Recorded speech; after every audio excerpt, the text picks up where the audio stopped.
Before it was the title of a book that sold millions of copies, the word outlier belonged to statisticians. In that world, it means something very specific and rather unglamorous, a data point that sits far away from the rest of the observations. 9 objects in a room are between 20 and 25 degrees Celsius, and the 10th is an oven at 175. That oven is the outlier. And here is the thing statisticians have long understood about such points. An outlier is not simply a bigger version of the ordinary values around it. It is often a signal that something else is going on entirely, that you are not looking at one population, but at two mixed together, that the distribution has a long, heavy tail you did not account for, that your comfortable intuitions about what is typical have quietly stopped applying. Naively treating an outlier as just a very good sample is, in the strict sense, an error. It leads you to describe the room as 38 degrees when almost nothing in it is anywhere near that warm. Malcolm Gladwell took that word and pointed it at people. At the hockey player who scores far more goals than his teammates. At the software billionaire. At the lawyer whose firm reshaped corporate America. At the mathematician whose test scores leave everyone else behind. And he asked the question that the statistical definition invites, but that our culture almost never asks. What if these people are not simply better versions of the rest of us? What if they are outliers in the technical sense, evidence that a hidden second process is operating, one that we have been folding into a story about individual brilliance, because that story is more flattering, more marketable, and much easier to tell? That is the whole book in a sentence. And the reason it has stayed contentious for nearly 2 decades is that if Gladwell is right, then a great deal of what we call merit is actually a counting error. We have been reading the oven and calling it the room. Malcolm Gladwell was born in England in 1963 and raised in rural Ontario, Canada. His father was an English mathematics professor. His mother, Joyce, was a Jamaican-born psychotherapist and writer. That mixed inheritance matters more to this particular book than to any of his others, because he ends Outliers by turning the analytical knife on his own family, and the reader is meant to feel the reversal land. He came to books through journalism. After years at the Washington Post, he joined the New Yorker in 1996, where he developed the form that made him famous. Take a piece of social science that specialists know and civilians do not, find human stories that dramatize it, and braid the two until the idea feels inevitable.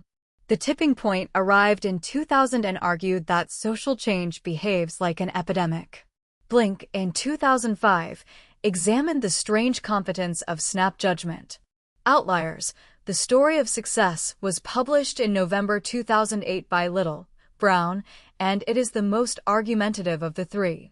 The earlier books described how the world works. This one has a grievance.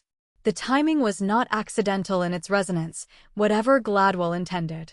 The book landed in the wreckage of the financial crisis, at a moment when the public was unusually willing to entertain the possibility that the people at the top of the pyramid had not arrived there purely on the strength of their gifts. The self-made man was, briefly, an unpopular character. Gladwell offered a rigorous-sounding case that he had never really existed. The book is built in 2 halves. Part 1 is called Opportunity, and it concerns timing, access, birth date, birth year, and the accumulation of small advantages into large ones. Part 2 is called Legacy, and it concerns culture, the attitudes and habits we inherit from ancestors whose worlds have vanished, but whose reflexes have not. An introduction about an improbably healthy Pennsylvania town opens the argument. An epilogue about Gladwell's own mother closes it. Between them, the book moves from hockey rinks to law firms, from Korean cockpits to Chinese rice paddies, from the Kentucky mountains to a South Bronx middle school. Gladwell opens not with a person, but with a town. Roseto, Pennsylvania, was settled by immigrants from a village called Roseto Valfratore in southern Italy. In the mid-20th century, a physician named Stuart Wolfe learned something strange about it. The men of Roseto were, essentially, not dying of heart attacks. In an era when coronary disease was the leading killer of American men under 65, Roseto's rate was an anomaly big enough to look like a mistake in the data. So Wolfe and his colleagues went looking for the cause, and they looked in the places we always look. diet, but the roast hands cooked with lard and ate sausage and were not, by any measure, following a Mediterranean ideal. Exercise, but many worked in quarries and smoked and carried extra weight. Genetics, but relatives of the same stock living elsewhere in America showed no such protection. Region, but neighboring towns did not share the effect. What was left was the thing nobody thought to measure: the town itself. 3-generation households. Neighbors stopping to talk on the street.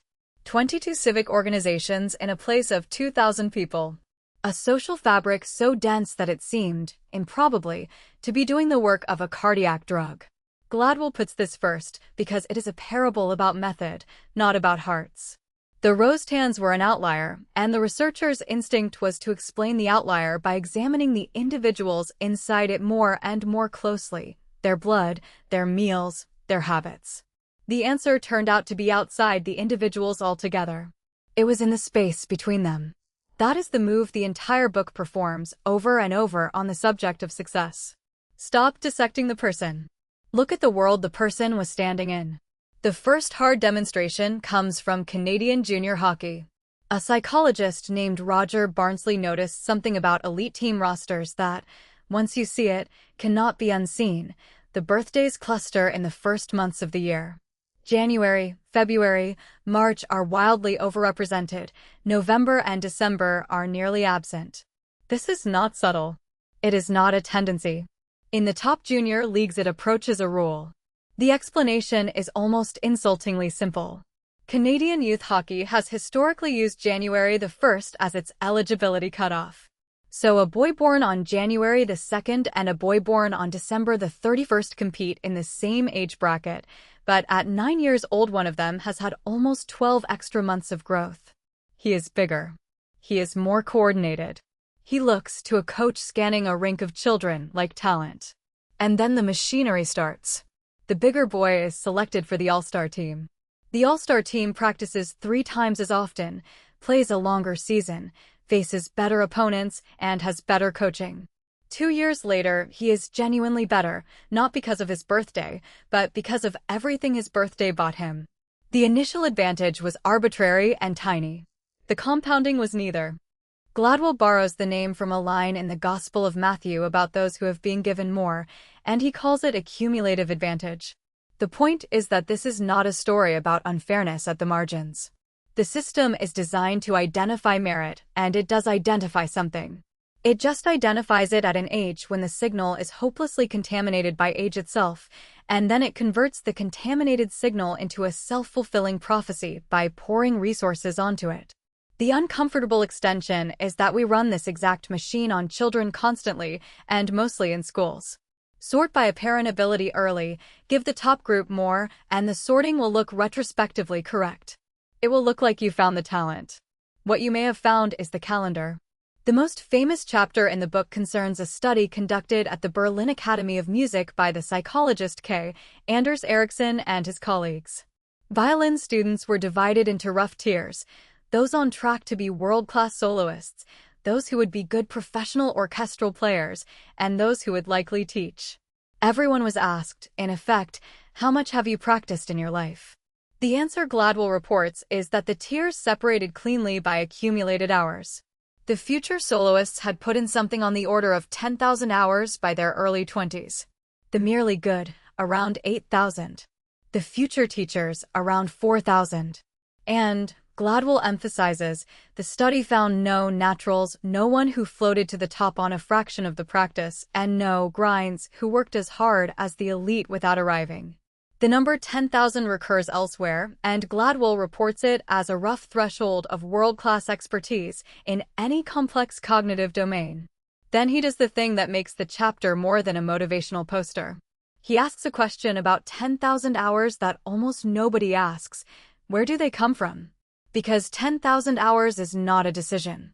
It is roughly 3 hours a day, every day, for a decade, beginning in childhood. A child cannot arrange that. It requires parents with time and belief, an institution with an open door, and, crucially, a moment in history when the door happens to be open. So the chapter becomes a series of accidents. Bill Joy, later one of the great figures of Unix and Java, arrives at the University of Michigan in 1971 at one of the very few places on Earth with a time-sharing computer center, meaning he could program interactively rather than through the misery of punch cards. A bug in the billing system, as Gladwell tells it, let him keep going long past his allotted budget. He lived there. The Beatles get invited to Hamburg and end up playing strip clubs for grotesque stretches, 8 hours a night, 7 nights a week, for stints across the early 1960s. They arrive as an unremarkable band. They come back having played more live hours than most groups manage in a career, and having been forced by sheer duration to expand their repertoire and improvise. They did not go to Hamburg to log hours. They went because someone asked. And Bill Gates. Gladwell walks through a chain of coincidences so long it becomes comic. Gates goes to Lakeside, a Seattle private school whose mother's club spends its rummage sale money on a computer terminal, in 1968, when major universities did not have such a thing. The terminal connects to a time-sharing service. When the money runs out, a local company called C3 lets the boys have free time in exchange for hunting bugs on weekends. Then another arrangement, then a job writing payroll software, then walking distance from home to the University of Washington's computer center, where he sneaks in at night because there are free hours between 3 and 6 in the morning. By the time Gates drops out of Harvard to found Microsoft, he has been programming continuously for 7 years. Gladwell's verdict is that maybe 50 people in the world had that much experience at that moment, and Gates himself does not dispute the arithmetic. Then Gladwell zooms out to the birth years, and the pattern stops being anecdote. If your goal was to be perfectly positioned for the personal computing revolution that began around 1975, you wanted to be old enough to be an expert and young enough to be free of a mortgage and a corporate job.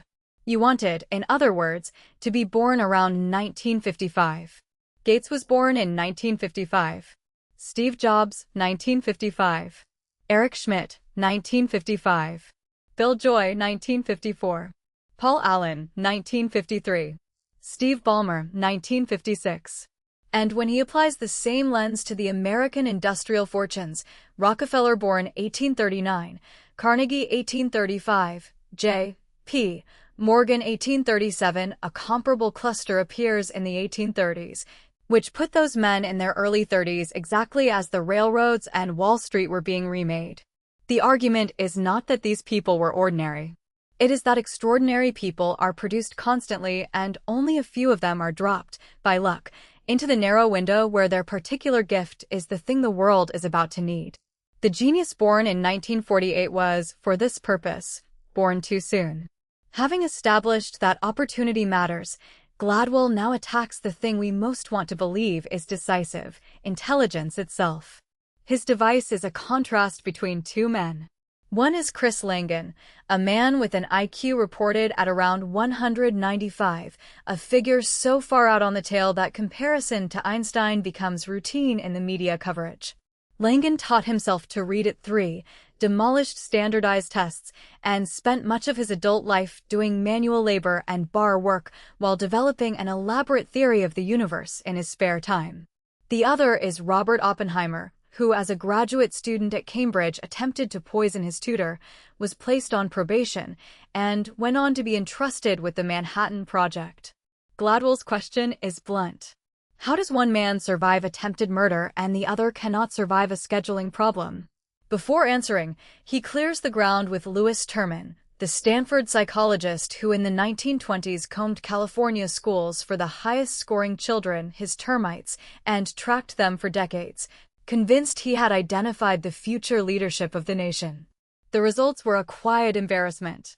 The group produced solid professionals and a great many ordinary lives, and it produced no towering genius. Meanwhile, at least 2 children Terman's team had screened out as insufficiently bright went on to win Nobel Prizes. Terman's error, Gladwell says, was assuming intelligence was like height in basketball, where more is always better. It behaves more like height in basketball only up to a point. Past roughly 6 feet, the extra inches stop deciding the game. That is the threshold idea. Above an IQ of about 120, additional points buy you diminishing and eventually negligible returns in real-world accomplishment. What starts to matter instead is a different kind of thinking, the divergent kind, where you are asked how many uses you can invent for a brick or a blanket, and the answer is a measure not of accuracy but of imagination. Convergent tests have one right answer. Life mostly does not. And then Gladwell names the thing that actually separated Langen from Oppenheimer, borrowing from the psychologist Robert Sternberg: practical intelligence. Knowing what to say to whom, when to say it, and how to say it so that you get what you want. It is not measured by any IQ test. It is not innate. It is taught, and it is taught at home. To show how, he turns to the sociologist Annette Lareau, who followed a set of American families closely and found that class produced not a spectrum of parenting, but two distinct philosophies. Wealthier parents practiced what she called concerted cultivation, scheduling activities, reasoning aloud with children, negotiating, and above all coaching them to advocate for themselves in front of doctors, teachers, and coaches. Poorer parents practice the accomplishment of natural growth. The child grows.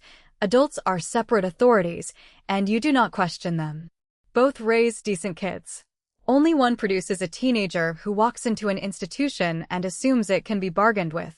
Gladwell calls the resulting attitude entitlement, and he insists on using the word without its usual sneer. It is a skill. Chris Langen, from a chaotic and impoverished childhood, lost a scholarship at Reed and later failed to move a professor at Montana State to shift a class time, and each time the institution simply closed over him, because nobody had ever taught him that institutions can be worked. Oppenheimer, raised in Manhattan wealth, talked his way out of a poisoning. The two men are separated by an unbridgeable gulf, and it has nothing to do with brains.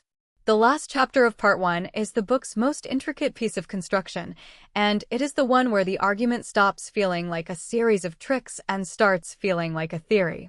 Joseph Flom was the last named partner of Skadden, ARPs, a man who became one of the most powerful lawyers in the world. He was the son of poor Jewish immigrants, born in the Depression, raised in Brooklyn, and when he graduated from Harvard Law near the top of his class, he could not get hired by the elite Wall Street firms because those firms did not hire Jews. He landed at a scrappy startup nobody wanted to join. Gladwell extracts 3 lessons from what happened next. The first is the importance of being Jewish, which is to say, the importance of the disadvantage. The white shoe firms handled dignified work, tax, wills, corporate counsel for old clients. They regarded litigation as unseemly and hostile takeovers as beneath contempt. So the excluded lawyers took the disreputable work because it was the only work available. Then, in the 1970s, the rules of American capitalism changed. The hostile takeover became the central event of corporate life. And it turned out that the only people on Earth with 20 years of experience in that dark art were the ones who had been shut out of the light. The old firms had to come to them. The exclusion was not overcome. It was the training. The second lesson is demographic luck. Flom was born in 1930 into the birth trough of the Depression, when American families stopped having children. That cohort was small, and a small cohort is a charmed one: less crowded classrooms, easier admission to good schools, less competition for jobs on the way out. Gladwell is explicit that a person born 8 years earlier or later faced a materially harder world for reasons that had nothing to do with them. The third lesson is meaningful work, and it is the heart of the chapter. Gladwell tells the story of Louis and Regina Borgenecht, immigrants who built a garment business from a peddler's cart, and he tells it to make a structural point about what the New York garment trade actually was. It was brutal, but it had 3 properties: autonomy, complexity, and a direct relationship between effort and reward. Work harder, sew more, earn more. That is not true of the sharecropper or the factory hand. And children raised watching that equation, Gladwell argues, absorb it. He contrasts 2 generations of the Janklow family, a father whose immigrant law practice was drudgery, and a son who became a legendary literary agent, to suggest that what gets transmitted is not money, but a working belief about whether effort pays. So the chapter assembles a whole person out of parts, none of which are the person: an ethnic exclusion, a birth year, and a parental trade. Flom worked ferociously. But the world had arranged itself so that his ferocity would be worth something. Part 2 changes the question. Opportunity explains what was available to you. Legacy asks what you brought with you, the cultural reflexes inherited from ancestors whose circumstances are long gone. Gladwell starts in Harlan, Kentucky, with the Howards and the Turners and a feud that killed men across generations over slights that would embarrass a modern reader with their triviality. The Appalachian feuds were not random, they clustered, and they shared a pattern. Gladwell's explanation is that the region was settled largely by Scots-Irish herdsmen, and herding cultures across the world develop what anthropologists call a culture of honor. The logic is grim but sound. A farmer's crop cannot be stolen overnight, but a herdsman's animals can, so a herdsman must establish that any challenge to him will be answered with violence, immediately and disproportionately. Reputation is the only fence. The claim would be a nice story if it stopped there. What makes it stick is an experiment. At the University of Michigan, the psychologists Dov Cohen and Richard Nisbet recruited male students, sent them down a narrow corridor where a Confederate bumped them and called them an insult, and then measured what happened. The students from the northern United States mostly shrugged. Many found it funny. The students from the South registered the insult in their bodies, measured spikes in cortisol and testosterone, and behaved more aggressively afterward. These were not herdsmen. Most had never seen a sheep. They were college students in Michigan in the late 20th century, carrying a reflex that made sense on a hillside 300 years earlier and had been handed down through families like a piece of furniture nobody remembers buying. That is the setup for the chapter that made the book notorious, the ethnic theory of plane crashes. The core aviation insight Gladwell reports is not controversial in the industry. Modern crashes are almost never one catastrophic failure. They are typically a chain of 7 or so small problems, none fatal alone, accumulating while a tired crew fails to communicate. Which means the decisive safety variable is often whether a first officer will tell a captain, clearly, that they are about to die. His central case is Avianca Flight 052, which ran out of fuel and crashed on Long Island in January 1990 after being held repeatedly in bad weather. The transcripts show a crew in a genuine emergency communicating it in language so hedged and deferential that American air traffic control never registered the urgency. The first officer said things that, in his own idiom, screamed emergency, and that in the ears of a New York controller amounted to a polite complaint. Linguists call this mitigated speech, softening a request so that it preserves the other person's status. It is what all of us do with our bosses. In a cockpit, it kills people. Gladwell then reaches for the work of Geert Hofstede, who spent years mapping how national cultures differ along dimensions like individualism and, critically, the power distance index, how much a culture expects and accepts hierarchy. High power distance means a junior person will not contradict a senior one, and will certainly not contradict them bluntly in front of others. He applies this to Korean Air, which through the 1990s suffered a loss rate that had become an existential crisis for the airline, culminating in the crash of Flight 801 in Guam in 1997. Here is where readers divide, and it is worth being precise about what Gladwell actually claims. He does not say Korean pilots were bad pilots. He says the opposite. They were highly trained, often ex-military, technically excellent. The problem, in his telling, was that the Korean language and the culture around it encode hierarchy so thoroughly that a first officer physically could not say to a captain the sentence that needed saying. And the fix he reports supports the reading, because the fix was not hire better people. Korean Air brought in an outsider, David Greenberg, who made English a language in which none of the crew carried their hierarchical baggage, the language of the cockpit. Pilots were, in effect, given a second identity to step into at work. The airline's safety record recovered completely. The chapter has been attacked as stereotyping, and the attack is not baseless. But the argument Gladwell is making is arguably the least deterministic in the book. Cultural legacy is powerful, invisible, and once you name it out loud, it becomes something you can engineer around. You cannot fix what you refuse to discuss. The final movement concerns the most explosive topic Gladwell touches: why some groups of children do better at mathematics. He begins with something charmingly small. Chinese number words are shorter and, more importantly, the number system is transparent. 11 is, in effect, 10-1. 24 is 2-10-4. An English-speaking child must memorize 11, 12, 13, and the peculiar backwardness of 14 before they can understand what the numbers mean. A Chinese-speaking child gets base 10 free in the language before school. The head start is real, and it means arithmetic feels less like a foreign vocabulary and more like a pattern. But language is the appetizer. The main argument is about work. Gladwell contrasts wet rice agriculture with Western peasant farming. A rice paddy is small, engineered, and endlessly responsive to skill. You can build a better paddy, manage water more cleverly, fertilize more precisely, and be rewarded for every increment. It demands something like 3,000 hours a year, and unlike European agriculture, it has no winter of enforced idleness. Out of that world came proverbs about how no one who rises before dawn 360 days a year fails to make his family rich. That is autonomy, complexity, and effort linked to reward again, the Joe Flum formula, transplanted. Then Gladwell offers the observation that makes the chapter more than cultural flattery. The International Math Assessment known as TMSS asks students to complete a long, tedious background questionnaire before the test. Nobody finishes all of it. And it turns out that if you rank countries by how many questionnaire items their students bother to answer, that ranking closely matches the ranking of their math scores.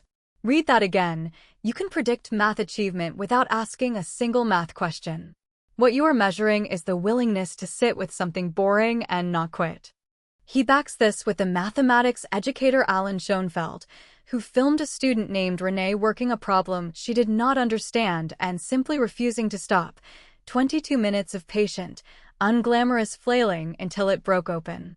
Most students, Schoenfeld found, give up on an unfamiliar math problem in about 30 seconds because they have concluded that either you see it or you don't. Success in math, Gladwell argues, is largely a matter of whether your culture handed you the belief that persistence is a legitimate strategy. The last chapter puts that idea to work in the South Bronx, at a KIPP charter school. Gladwell reports the research of Carl Alexander, who tracked Baltimore schoolchildren and found something that ought to be famous. During the school year, poor kids learn at roughly the same rate as wealthy kids, sometimes faster. The achievement gap opens almost entirely over the summer, when wealthier children keep learning through camps and books and museums and conversation, and poorer children do not. The gap is not made in the classroom. It is made in the classroom's absence. KIPP's response is not a pedagogical secret. It is time. The school day starts before 8 and can run to 5, with Saturdays and extra weeks of summer. Gladwell follows a 12-year-old named Marita, who has essentially traded her childhood social world for this schedule, and he does not pretend the trade is costless. He calls it a bargain, and he means the word to hurt a little. We have built a society in which a poor child can have a shot at the middle class only by surrendering things a wealthy child gets to keep for free. An honest summary has to say where the book has taken damage, because it has taken some. The 10,000-hour rule is the biggest casualty, and the objection came from Erikson himself, who spent years pointing out that his research had been flattened. 10,000 was an average for one group of elite violinists, not a threshold, not a magic number, and not transferable across domains. The figure for chess or for sport looks nothing like it, and the individual variation within any group is enormous. Erikson's actual emphasis was on deliberate practice, not hours logged but hours spent at the edge of your ability, with feedback, correcting what you are worst at.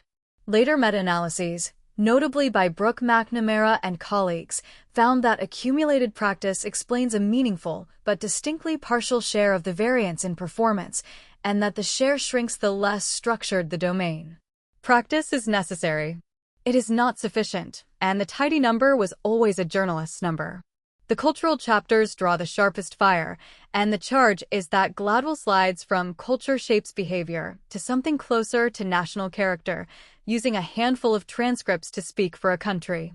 There is also a selection worry that runs through the whole book. It is easy to find, for any successful person, a set of lucky breaks, because everyone has lucky breaks. The book rarely shows us the people who got the same breaks and did nothing with them, which is precisely the comparison you would need to know how much the breaks mattered. I think these objections wound the evidence without killing the thesis. Even a deflated version of the argument, that timing, access, and inherited habit account for a large and systematically ignored share of extreme success, is enough to break the myth Gladwell was aiming at. And it is enough to change what we do. The first takeaway is that success is a heavy-tailed phenomenon, and heavy tails are almost always produced by compounding rather than by a single large cause. The hockey player's birthday is worth nothing on its own. Run it through a decade of selection, and it is worth a career. Whenever you see an enormous gap between the top and the middle, look for the small early difference that got multiplied and ask who chose the multiplier. The second is that opportunity is not evenly distributed in time, and this is the least controllable and least discussed factor in any life. Being born in 1955 was worth more to a computer prodigy than almost any personal quality. You cannot choose your birth year. You can choose to notice when a window is opening near you, and to be honest about the fact that people you consider less able than yourself may simply be standing in a different room. The third is that above a threshold, raw intelligence stops being the variable that matters, and practical intelligence, the learned art of dealing with people and institutions, takes over. This one is genuinely actionable, and it is the most useful thing in the book for an individual reader. Nobody can raise their IQ. Anybody can learn to ask, to negotiate, to make the request, to treat a rule as a starting position. If you were raised not to, you were not raised badly. You were raised without a tool, and you can go get it. The fourth is that meaningful work is a specific thing with a specific structure, autonomy, complexity, and a visible line from effort to reward. It appears in the garment shop and the rice paddy and the software startup, and where it is present, hard work stops requiring willpower because it starts making sense. If work feels unbearable, check the structure before you blame yourself. The fifth is that cultural legacies are real, they are invisible to the people carrying them, and naming them is the only way to defuse them. The Korean Air story is the hopeful one in the whole book, because it ends with people looking directly at an inherited reflex, saying its name, and building a workaround that saved lives. The sixth is the one Gladwell most wants you to take. The extraordinary do not need to be so rare. The math gap is partly a persistence gap. The achievement gap is largely a summer gap. These are not mysteries of talent. They are schedules. And schedules can be rewritten by anyone willing to pay for them. Gladwell ends the book by turning the apparatus on his own mother, and it is the right decision, because it is the only place where he has skin in the game. The epilogue traces his Jamaican family, his grandmother Daisy Nation, the colonial hierarchy of color in which lighter-skinned, brown Jamaicans occupied a protected middle rung, the ancestor who bought a slave woman and made her his wife, and the twin daughters who sat an examination for a scholarship that would take them off the island. His mother Joyce won a place. And then, in the detail that carries the whole book, the scholarship money ran out, and the twins' education was rescued by a benefactor whose identity the family never learned. Gladwell's mother became a writer. Gladwell became a writer. And the chain that produced the man arguing against self-made success runs back through an arbitrary shade of skin, a colonial testing regime, and an anonymous stranger's check. He is not confessing. He is demonstrating. If the author of the book cannot find the bottom of his own luck, neither can you find the bottom of yours. Which brings us back to the statisticians, and to their quiet, technical warning about outliers, that when a point sits far from the rest, the responsible move is not to marvel at it, but to ask what second process put it there. Sometimes an outlier is measurement error. Sometimes it is a mixture of two populations that only looks like one. And sometimes, as the statisticians also say, an outlier is an indication of exciting possibility, a signal that the structure you assumed is not the structure you have. That is finally what Gladwell is arguing. The people at the top are not a different species. They are a signal that a hidden process exists, a process made of birth dates and birth years and open doors and inherited habits and unearned rescues. And a process, unlike a gift, is something a society can build on purpose. We have simply never seriously tried. We prefer the story where the oven is just a very warm room, because in that story nobody has to build anything. They only have to be told they are special and to believe it.